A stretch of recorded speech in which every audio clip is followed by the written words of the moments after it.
하나님께서 오늘 이 아가서에 있는 말씀을 통하여 우리에게 큰 은혜 주시기를 원합니다. 오늘 아가서 2장의 본문의 이제 말씀을 가지고 오늘 봄을 맞는 길목에서라는 제목으로 함께 말씀 은혜 나누고자 합니다. 아가서는 전체가 사랑의 노래이죠. 오늘 읽은 부분만 해도 이렇게 저는 마음이 이렇게 뭉클뭉클합니다. 이 아가서를 예전에 제가 잘 몰랐을 때는 참 이것이 참 읽기도 어렵고 설교는 더더군다나 어려운, 사실 지금도 설교는 참 어렵습니다만 이 아가서 본문이 그랬는데 아가서 전체는 사랑의 노래로 가득한 것이거든요. 그래서 읽으면 마음이 좀 사랑으로 이렇게 따뜻해진다고 할까요? 그런 마음이 있습니다. 물론 저 읽으면서 어떤 부분은 좀 이해하기 어렵고 어떤 부분은 좀 큰 소리 내어 읽기 어려운 부분도 아주 노골적인 표현들이 있어서 그렇습니다만, 근데 오늘 이 말씀 참 은혜가 되는 말씀입니다. 말씀 안에서 은혜를 충분하게 받고 누리시기를 축복합니다. 이 아가서에는 아가서를 다 읽어봐도 사실 뭐 하나님, 뭐 교회, 성도, 믿음, 뭐 이런 표현들은 하나도 없습니다. 이런 표현은 하나도 나오지 않지만 아가서 안에는 사랑에 대한 이야기로 가득하죠. 이 아가서의 사랑은 남녀 간의 그 사랑을 이야기하는 것이지만, 근데 그 사랑에 대한 이야기 속에서 우리는 무엇을 깨닫냐면 하나님과 이 이스라엘 그 백성들 간의 관계, 그 당시에 또 오늘날 우리들과의 관계, 그리스도와 우리 주님과 또 성도들과의 관계, 주님과 교회의 관계 안에서의 그 사랑의 관계라는 것을 깨닫게 됩니다. 모든 성경이 그렇지만 이 아가서는 특별히 사랑이라는 주제에 맞춰서 그 사랑에 대해서 더 깊이 탐구하게 되고 생각하게 되고 묵상하게 돼요. 특별히 이제 오늘 읽은 부분은 그 가운데에서도 지금 이제 겨울이 지나고 봄이 오는 지금 가장 읽기 적합한 저는 말씀이 아닐까 생각해요. 오늘 읽은 부분은 이제 봄의 계절을 떠올리게 하지 않습니까? 꽃샘 추위가 잠깐씩 있고 오늘도 그 꽃샘 추위가 온 날이에요, 그렇죠? 뭐 지난 새벽에는 뭐 영하로 잠시 내려가기도 하고 그랬습니다만, 근데 이제 이 바깥을 여러분 보시면 봄이 확실히 왔다라는 것이 느껴집니다. 우리 안에 있는 이 꽃나무에도 새순이 올라오고 뭐 이런 거 보면서 참 신기하게 느껴요. 아침에 새벽에 올라올 때마다 그 이파리나 잎사귀가 조금 더 이렇게 자라는 것을 보면서 야, 생명이 이렇게 참 약동하는구나, 봄이구나라는 생각을 하게 되는 거예요. 그래서 오늘 이 봄을 맞는 길목에서 좀 나름대로 좀 시적인 제목을 이렇게 해서 여러분 함께 은혜를 나누려고 하는 것입니다. 이 안에서 신앙의 깊은 의미를 찾으시고 은혜를 받으시길 다시 한번 축복합니다. 성도 여러분, 이게 봄의 특징은 첫 번째로는 따스하다는 거예요. 봄은 따스하다. 그래서 이 봄이 오기 전까지의 겨울이 너무 추웠잖아요. 그래서 저는 이 대구에 오면서 남쪽이기 때문에 대구는 이렇게 춥지 않을 거라고 하는 생각을, 제가 대구 출신에도 불구하고 어렸을 때 추웠던 기억은 다 잊어버리고 대구에 오면 춥지 않을 거다라는 생각을 하면서 내려왔어요. 근데 첫 해 겨울이 너무 추웠기 때문에 어쩌면 대구도 제일 추운 곳일지도 모르겠다. 여름은 제일 덥고. 그래서 정말 여기는 1년의 이 기온의 차이를 따지면 가장 극심한 지역이 아닐까. 그래서 이 대구에서 나서 여기에 터를 잡고 개를 이어 사시는 분들은 정말 대단한 분들이라는 존경하는 마음이 듭니다. 근데 이곳의 첫 번째 특징은, 봄의 특징은 따스하다는 거죠. 그러니까 지난 겨울을 밀어내고 이제 봄이 오니까, 그래서 겨울과 봄의 이 차이는 어느 때보다 현격한 차이로 느껴집니다. 그래서 겨울이 너무나 추웠기 때문에 겨울이 지나면서 오는 봄은 확실히 우리에게 따스함을 준다는 거예요. 아가서 우리 2장 10절 말씀, 우리 화면과 여러분 성경을 참조하셔서 함께 이제 읽어보시겠습니다. 2장 10절. 나의 사랑하는 자가 내게 말하여 이르기를 나의 사랑 내 어여쁜 자야 일어나서 함께 가자. 아멘. 이 말 안에서 벌써 이 표현들이 노래처럼 들리고 이 말이 따뜻하게 들리죠. 좀 정감이 있게 들립니다.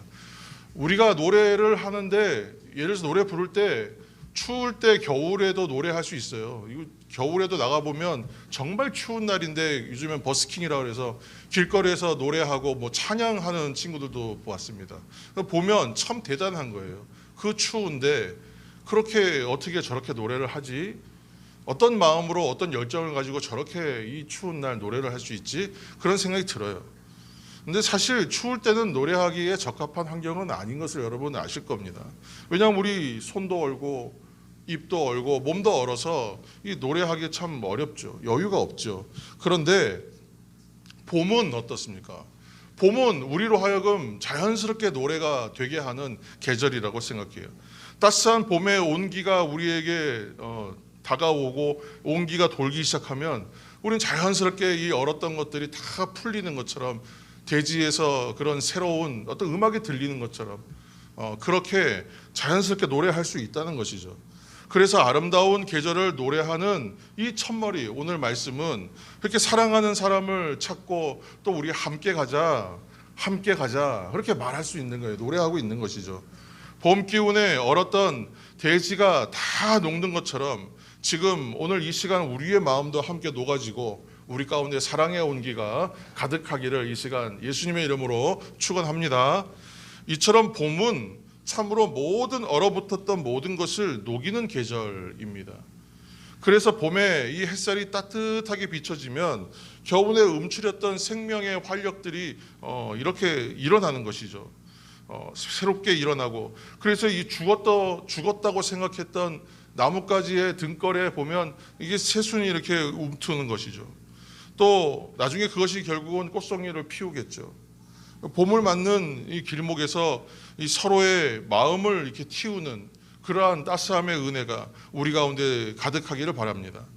우리가 사는 곳도 사실 대도시이지 않습니까? 대구도 뭐 요즘에 예전 같은 그런 호황은 아니라고 하지만 그렇지만 우리가 사는 곳이 우리나라에서 손꼽는 대도시 가운데 하나입니다. 도시 생활의 참 어려움은 이웃 간의 사람과의 관계가 단절된다는 것이죠. 이거는 뭐 시대의 흐름도 있습니다만 도시 생활의 좀 특별함인 것 같아요. 그래서 이것은 자꾸 따스함을 잃어버려요. 근데 오늘 여러분 이제 화면을 보셔서 마태복음 5장 23절 24절 주님께서 하신 산상보훈의 말씀 가운데 이런 말씀이 있어요. 그러므로 함께 읽을까요? 그러므로 예물을 제단에 드리려다가 거기서 내 형제에게 원망 들을 만한 일이 있는 것이 생각나거든 예물을 제단 앞에 두고 먼저 가서 형제와 화목하고 그 후에 와서 예물을 드리라. 아멘.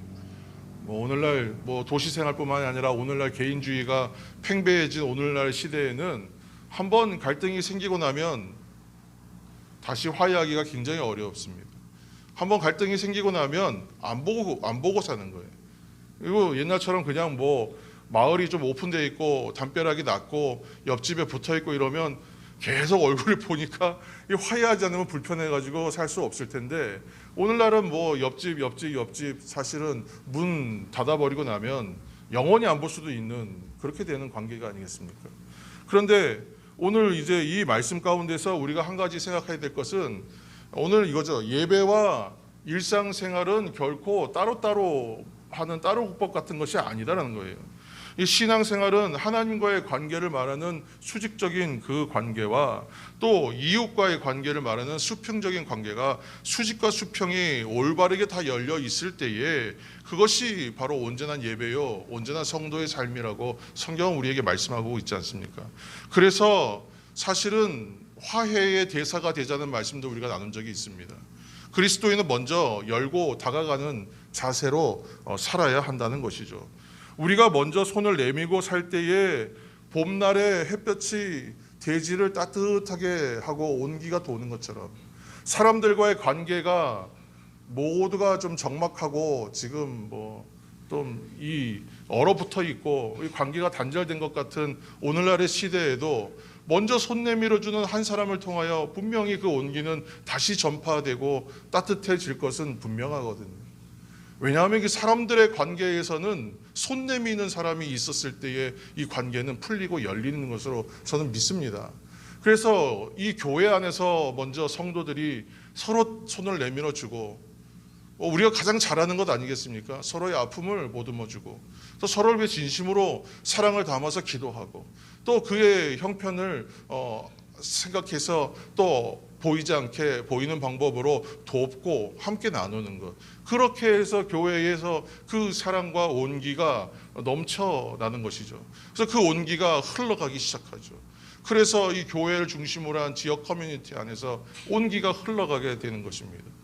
그러한 것들을 꿈꾸는 것입니다. 봄날이 되면 우리가 이런 생각을 자연스럽게 하죠. 추울 때 우리가 이 생각할 수 있겠습니까? 추워서 움츠러들었을 때는 잊어버리고 사는 것 같아요. 그러다가 봄이 오니까 이제 봄의 계절을 맞이하니까 하나님께서 만들어진 자연 속에서 이 자연의 조화와 자연스러운 일기의 흐름 가운데서 그런 생각이 자연스럽게 들어오는 거예요. 하나님의 은혜죠. 우리가 이렇게 손을 먼저 내미는 것 그 하나의 마음가짐과 그 태도 하나로 우리의 삶도 또 우리의 주변의 삶도 훈훈하게 만들어 가시는 봄의 사람들이 되시기를 예수님 이름으로 다시 한번 축원합니다. 예수님께서 마태복음 20장 28절 말씀에 그렇게 말씀하셨어요. 인자가 온 것은 섬김을 받으려 함이 아니라 도리어 섬기려 한다. 그리고 자기 목숨을 많은 사람의 대속물로 주기까지 하기 위해서 오셨다. 이렇게 주님은 말씀하셨단 말이에요. 섬김을 받으러 오셨다고 말씀하지 않으셨어요. 내가 대접받고자 온 것이 아니라고 말씀하셨어요. 그래서 오히려 섬기는 자가 되라. 어디까지 가야 되냐 하면 자신의 목숨을 내어주기까지 거기까지 나가야 된다라고까지 말씀하셨단 말이에요. 가정과 이웃과 교회에 따스한 봄날의 햇살과 같은 사람이 된다는 것은 이렇게 사실은 하나님의 큰 뜻, 주님의 큰 뜻 가운데 있는 삶이라는 것이죠. 근데 이것을 우리가 너무 큰 것으로 받아들여서 어떻게 현실적으로 적용해 사느냐에 대한 어려움이 늘 있단 말이에요. 그런데 오늘 저는 그렇게 말씀하는 거예요.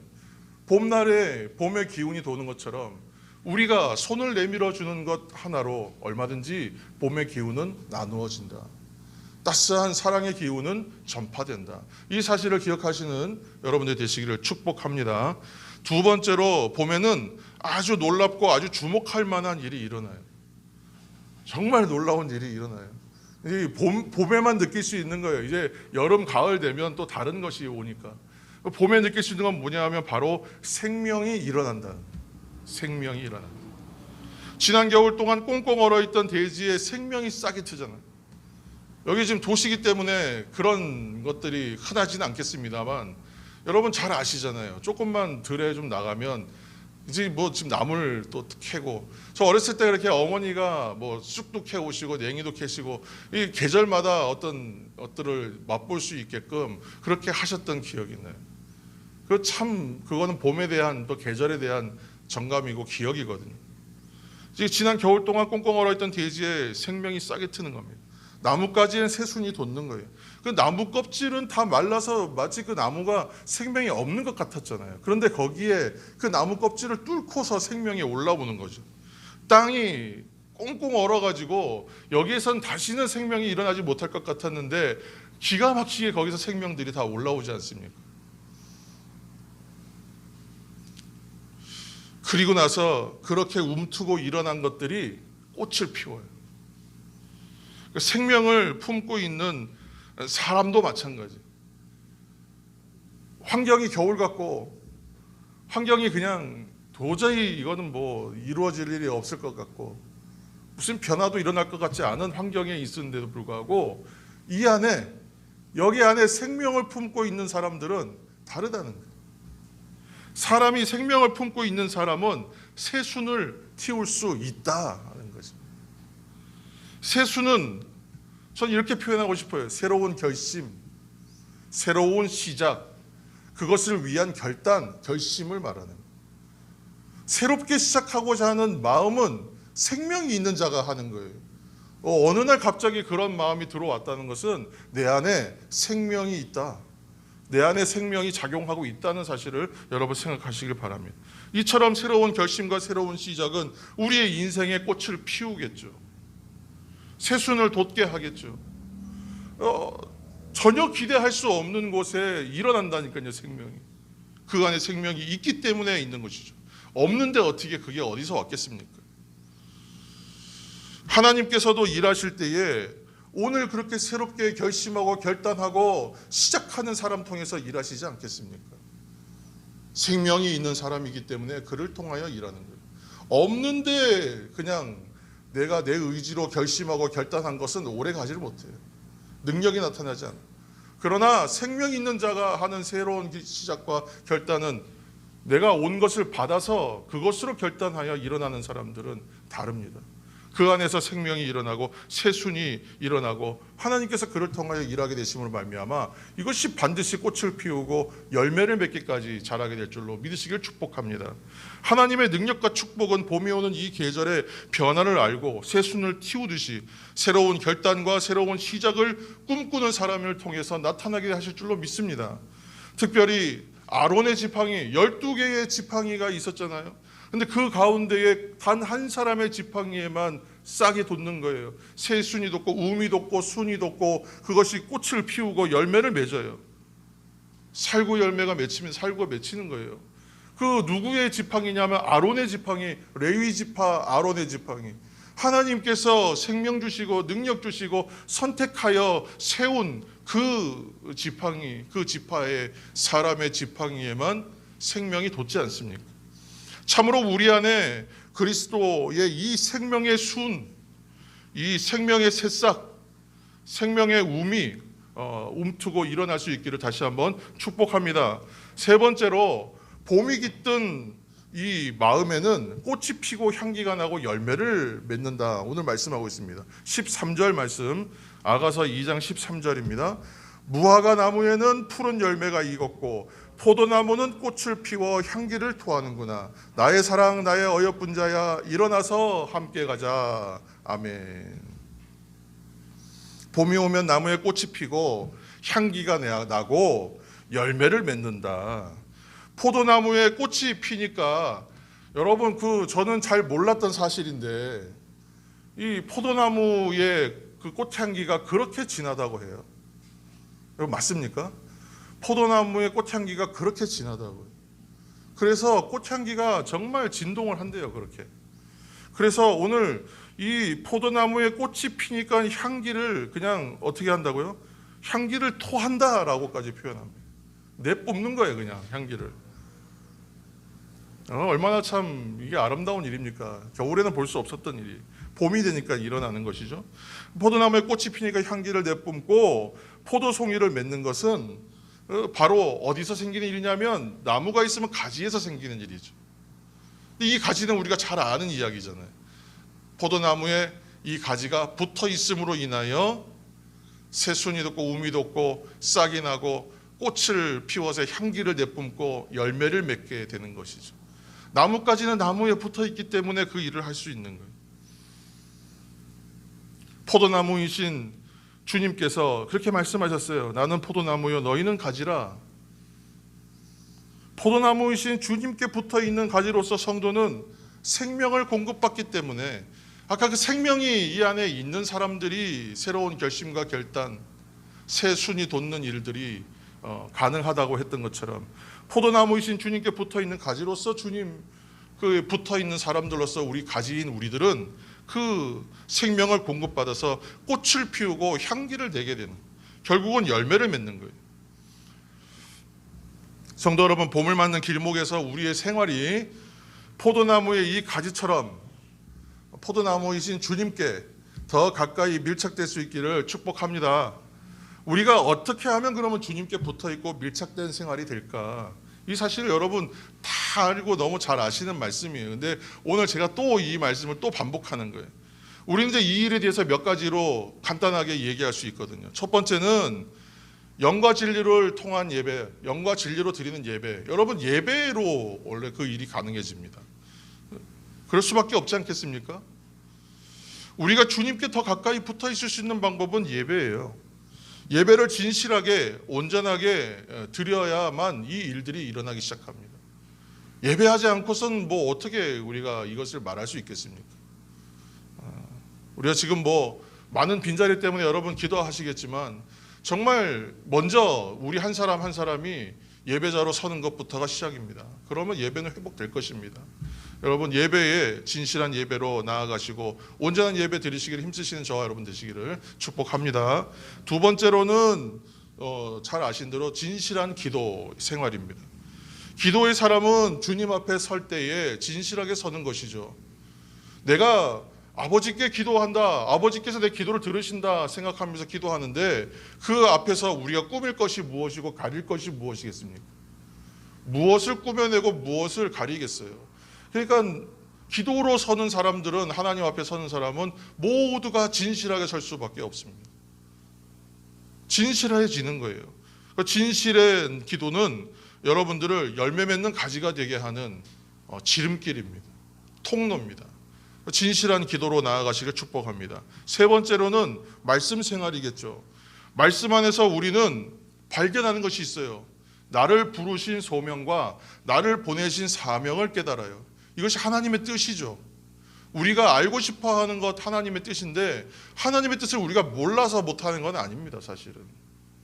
근데 하나님의 뜻이 무엇인지를 알지 못하는 가운데에서 살면 그 뜻을 못 찾고 헤매겠지만 우리는 하나님의 뜻이 어디인지 다 알고 있거든. 말씀 안에 다 있어요. 그래서 이 말씀이 정말 나에게 주시는 말씀으로 읽어내고 하나님이 나에게 주시는 말씀으로 받아들여지기 시작하면 역사는 시작되는 것입니다. 나를 부르셨구나, 나를 보내시는구나, 이 확신이 들기 시작하면 그 사람은 일할 수밖에 없습니다.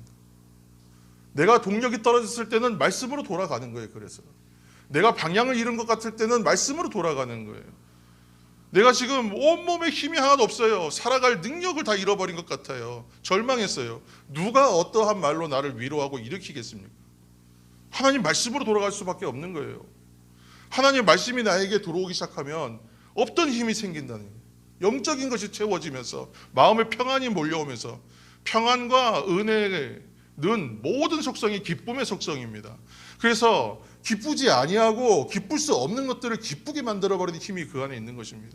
말씀의 능력이 우리 가운데 들어오면서 우리를 살려버리시는, 생명으로 작용하는 거예요. 여러분, 이것도 분명한 삶의 변화가 말씀 가운데 있는 것입니다.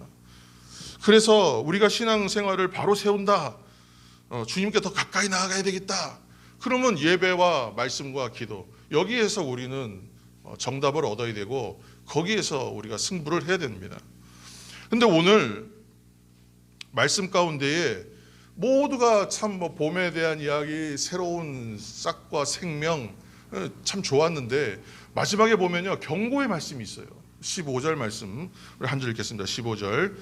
우리를 위하여 여우 곧 포도원을 허는 작은 여우를 잡으라. 우리의 포도원에 꽃이 피었음이라. 아멘. 이 말씀을 사실은 이 오늘 15절 말씀을 주석을 하려면, 풀어내려면 정말 많은 얘기를 할 수 있는 사실은 말씀입니다. 왜냐하면 이 여우 때문에 그래요. 여우가 무엇이냐로 많이 얘기할 수 있거든요. 우리가 생각하기에 여우는 지금 이 말씀의 흐름 안에서 무엇을 생각할 수 있냐면 악한 영, 방해하는 요소, 이렇게 생각하지 않겠습니까? 크게 빗나간 것은 아닙니다만 이 말씀에 대해서 좀 더 우리가 더 깊이 들어갈 필요성이 있어요. 오늘은 그렇게 많이 풀지는 않겠습니다만 그래도 좀 나눠야 될 것 같아요. 여우는 포도를 먹지 않는데요. 여러분 아세요? 여우가 뭘 먹겠어요? 여우는 육식을 하겠죠. 그렇죠? 여우가 포도를 먹지 않습니다. 그런데 왜 지금 포도원에 여우가 왜 들어오겠어요? 뭔가 먹을 게 있다는 것이겠죠. 그렇죠? 그러니까 아까 처음에 힌트는 어디에 있냐면 포도 꽃이 피기 시작하면 꽃향기가 진하다 그랬잖아요. 향기가 아주 진한 거예요. 근데 이 꽃향기가 진해지면 난리가 나는 애들이 있어요. 저도 좀 몰랐습니다만 꽃향기가 진하면 난동을 피우는 애들이 있는데 바로 쥐들이 난리를 친다. 그 꽃향기를 그렇게 좋아한대. 그러니까 이 쥐들이 그냥 난리를 치니까 그것을 잡아먹겠다고 여우들이 같이 뛰는 거예요. 그래서 포도원이 다 망가지는 거예요. 이것을 여우로 잡지 않으면. 이처럼 um을 틔우고 싹을 내고 꽃을 피우고 열매를 맺는 과정에서 전혀 생각지 않았던 자연의 조화 안에서, 자연의 일들 가운데서도 생각지 않았던 방해들이 일어날 수 있다는 거예요. 여러분, 첫 번째로는 우리를 유혹하고 방해하고 회방하는 여우와 같은 것이 있다는 거예요. 우리가 직접적인 원인으로 보지 않았는데도 불구하고 다른 것이 그 이면에서 작용하는 것들이 있을 수 있어요. 그래서 사실 이것을 항상 경계해야 되는 부분, 항상 무장을 잘해야 되는 부분이에요. 그 말씀과 예배와 기도의 이 트라이앵글과 같은 삼각편대를 붙잡고 있으면 잘 흔들리지 않죠. 그러나 이 부분에서 견고하게 서 있지 못하면, 경건함으로 붙잡혀 있지 않으면 어떤 여우 한 마리가 들어오면요, 다 무너뜨려 버리는 거예요. 성도 여러분, 봄은 이렇게 새롭게 일어날 수 있는 풍성한 시작이 일어나는 계절입니다. 그렇지만 동시에 전혀 생각지 못했던 것들과 충분히 예측 가능한 일연데 방심하는 가운데에서도 얼마든지 유혹은, 방해는 일어날 수도 있다. 항상 이 두 양면의 것들이 존재한다는 것을 여러분 생각하라는 것입니다. 우리가 잠시 바라보아야 할 것을 바라보는 시선을 다른 곳을 향해 한눈을 판다거나 다른 것을 돌아볼 때 어떤 일이 일어나겠어요? 여우 한 마리가 그저 여우 한 마리예요. 그런데 포도원 이 봄의 농사를 다 망쳐버립니다. 봄에 이 시작해야 되는 이 농사를 봄에 망쳐버리면 1년 농사 그냥 끝나는 것이죠. 예배와 말씀과 기도로부터 우리의 시선을 돌리게 하는 여우를 주의하라. 오늘 그렇게 말씀으로 은혜로 받으시길 축복합니다. 말씀으로부터, 기도로부터, 성도들과의 교제와 공동체로부터, 교회로부터 멀어지게 하는 것, 모두 사실은 이것이 뭐 얼마나 악하냐 덜 악하냐의 이야기가 아니라 다 여우와 같은 존재가 될 수 있고 일이 될 수 있다는 것을 여러분 기억하시길 바랍니다. 성도 여러분, 봄을 맞는 길목에서 대지를 뚫고 나무 껍질을 깨고 나오는 새싹과 새순들처럼 우리는 정말로 그렇게 힘차게 자신을 세워가는 그런 계절로 삼으시기를 축복합니다. 그리고 한편으로는 또 여우가 우리의 포도밭을 뚫고 들어와서 망가뜨리는 일이 없도록 이 경계 또한 게을리하지 않으시기를 또한 바랍니다. 봄을 맞는 3월입니다. 3월을 영어로 March이라고 해요. 그렇죠? 여러분 잘 아시죠? March. 근데 March라는 말이 행군한다, 행진한다, 이제 그런 의미란 말이에요. 그래서 그 어원이 그러면 무엇일까 잠깐 봤는데 보니까 이것이 이제 전쟁의 신 마르스이라는 이름에서 왔다. 뭐 그렇게 밝히고 있었습니다. 근데 그 얘기를 잘 살펴보면 그래요. 역사적 관점에서 보면 로마 시대에 큰 전쟁을 하는데 전쟁이 언제가 어렵냐면 겨울 전쟁이 어렵지 않겠습니까? 보급도 어렵고 전투를 유지하기도 힘들지 않겠어요? 그리고 또 그때는 대부분 자기들이 농사가 있고 자기들의 삶이 있기 때문에 자원병들이었기 때문에 로마 시대는, 그러니까 1년 내내 그렇게 싸우고 겨울까지도 붙잡혀 있고 그러면 봄 농사를 망치면 삶이 다 무너지는 겁니다. 그래서 겨울이 오면 휴전했다고 해요. 되도록이면 전쟁에 급박하지 않으면 전쟁을 쉬는 거예요. 그리고 집안 살림 차릴 거 다 해놓고 다시 전쟁에 나서는 시기가 언제라고요? 3월, 봄이 오면 전쟁은 시작되는 거예요. 그래서 3월 마치, 행군, 행진, 전쟁이 시작된다. 그때부터 나가자. 그렇게 얘기하는 시간이 바로 3월입니다. 여러분, 3월이 이제 벌써 한참 지나고 있습니다. 가을을 한가운데로 들어가고 있는데 이 3월에 이 생명이 살아나는 결단으로 여러분 나아가시를 축복합니다. 3월의 유혹을 또 이겨내시고 새롭게 결단하여 주님 앞에 영적으로 바로 서시는 성도들이 다 되시기를 이 시간 예수님의 이름으로 축원합니다. 기도하겠습니다. 주님, 사랑의 따스함이 깃든 마음 가운데에 그리스도의